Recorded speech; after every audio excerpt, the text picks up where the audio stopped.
तो बच्चों ये एक डायग्राम हमने बनाया मानव पाचन तंत्र का। इसमें कौन सा अंग है इसको हम थोड़ा देखेंगे अच्छे तरह से। सर्वप्रथम ये आपका हुआ मुख गुहा।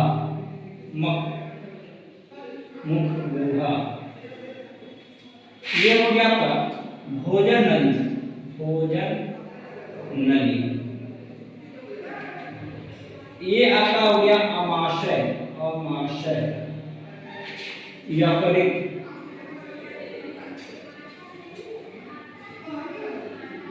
पित्ताशय।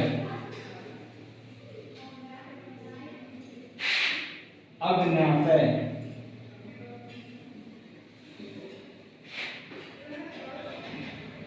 गरी आंख।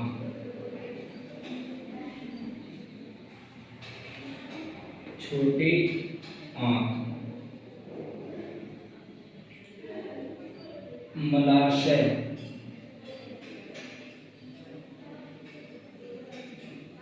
गुदा और ये रहा शिकम अपेंडिक्स।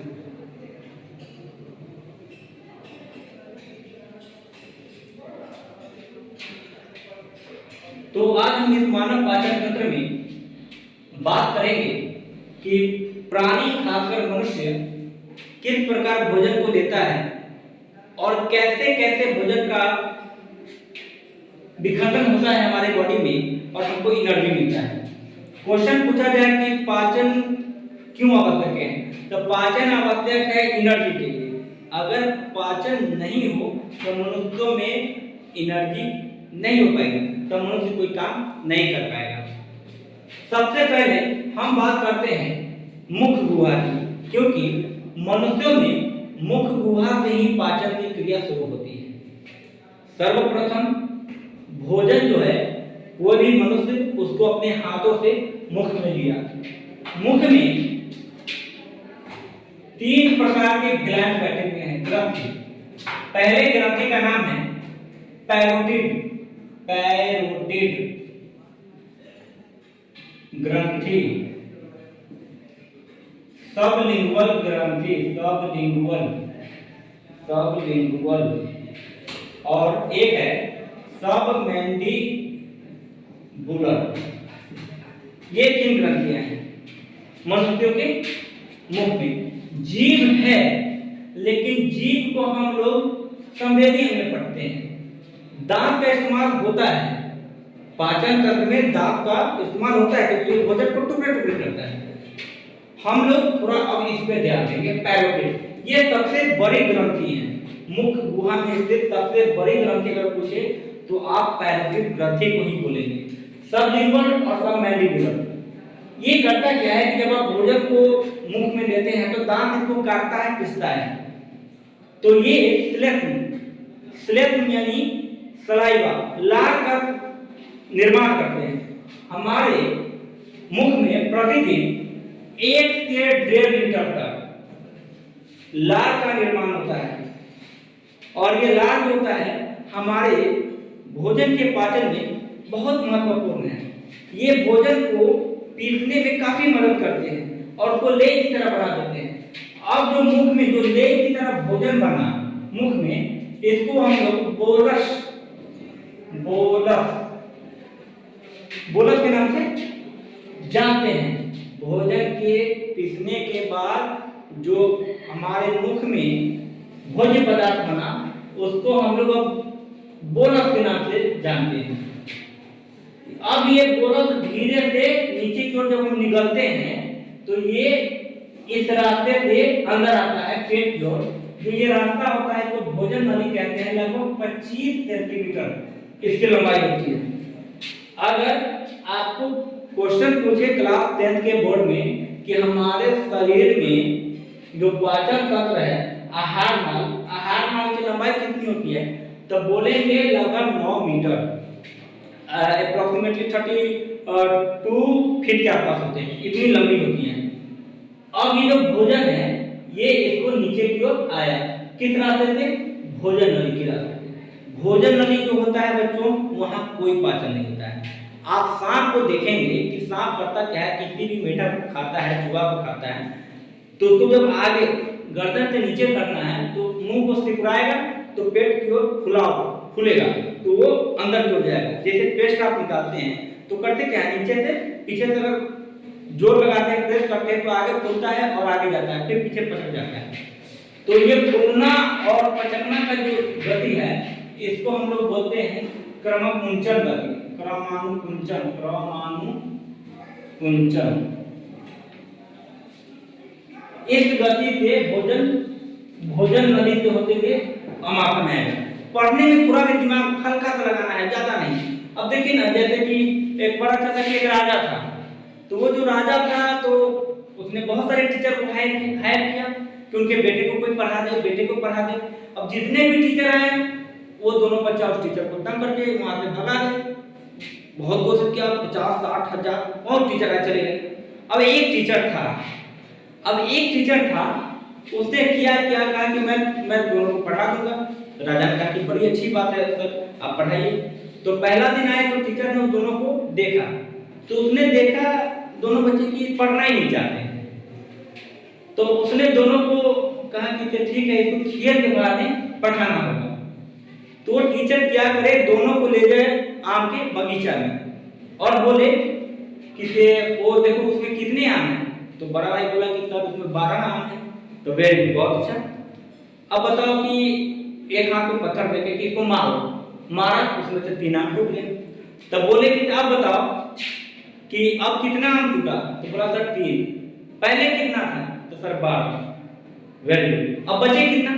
तो बोला 9। तो छोटका भैया बोलता है कि भैया रे भैया भाग, मास्टर बा पढ़ावे तो। तो हमको इसमें नहीं जाना है, क्योंकि हमको तो पढ़ना है। हम लोग तो कोई राजा के बेटे हैं नहीं, हम जितना मेहनत करेंगे उतना बेहतर होगा। और हम लोग तो टीचर हैं, तो टीचर का काम होता है कि आपके निर्माण पथ को गतिशील करना। हम वो रास्ता बना देते हैं ताकि आप आसानी से किसी चीज को समझ के आगे निकल जाए। तो अब हम फिर से आते हैं टॉपिक पे। तो भोजन नली की लंबाई 25 सेंटीमीटर होती है। यहाँ पे कोई पाचन की क्रिया नहीं होती है। तो ये जब पाचन की क्रिया नहीं हुई, इसका मतलब क्रमानुकुंचन गति से भोजन नीचे उतरते हुए आगे कहाँ, अमाशय में। जब हम लोग भोजन कर रहे थे मुख में, तो हम कभी किसी फल को धो के खाए, कभी गंदा हाथ से खाए, तो उसमें जीवाणु होते थे जो हमारे शरीर को इन्फेक्ट कर सकते थे। तो यहाँ पे जो एंजाइम निकलता था, जो भोजन था उसमें जो जीवाणु होते थे उसको नष्ट कर देता था।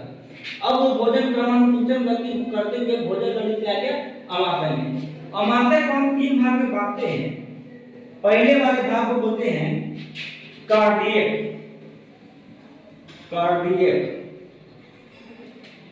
बीच वाले भाग को बोलते हैं कुंजी, और तीसरा जो सबसे नीचे का भाग होता है अग्नाशय से सटे हुए, उसको हम बोलते हैं पाइरोलिक।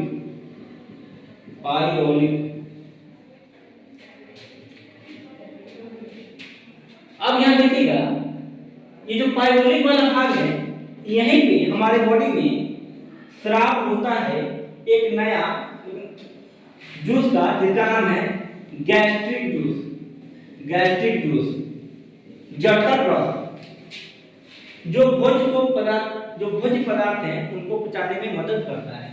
साथ ही बीच वाला भाग एक होता है जहाँ पे भोजन का ठहराव होता है, ताकि भोजन ऊपर की ओर न जाए। और जो सबसे ऊपर भाग कार्डियक बोलते हैं, क्योंकि हम जानते हैं कि हम बायोलॉजी की भाषा में जो हमारा हार्ट होता है, हार्ट को तो हम लोग कार्डियक के नाम से जानते हैं। इसीलिए दिल के सबसे नजदीक यानी हृदय के सबसे नजदीक है पेट वाला भाग, इसलिए कार्डियक के नाम से जानते हैं। ऐसे हम लोग हृदय को, जैसे हमने बोला बायोलॉजी की भाषा में कार्डियक, लेकिन अगर हम पढ़ते हैं तो हृदय के बहुत सारे नेम हैं। हृदय हिंदी में, इंग्लिश में कार्डियक, हार्ट। लेकिन भोजपुरी आप लैंग्वेज में देखिएगा तो इसका बहुत सारा नाम है। जैसे करेजा, जैसे गाना कहते हैं ना कि ये हमारा करेजा, तो हमारा करेजा कहने का मतलब है कि जो हीरो खाना चाह रहे हैं कि तुम दिल हो मेरा। हिंदी सिनेमा में दिल बोलते हैं।